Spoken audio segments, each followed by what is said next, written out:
looking for a real leader of the Philippines who will implement all the valuable suggestions that were made here this evening. But this is not a personality contest. This is not a show for entertainment.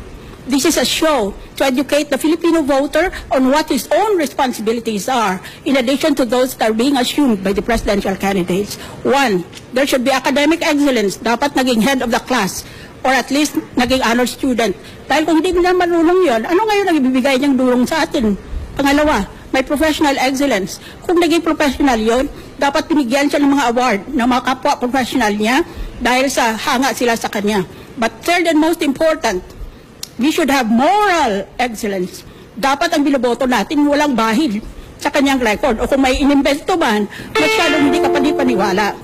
So, good luck to you and good luck to all of us. I hope this country will deserve to be what God meant it to be. A happy, prosperous nation. Salamat po.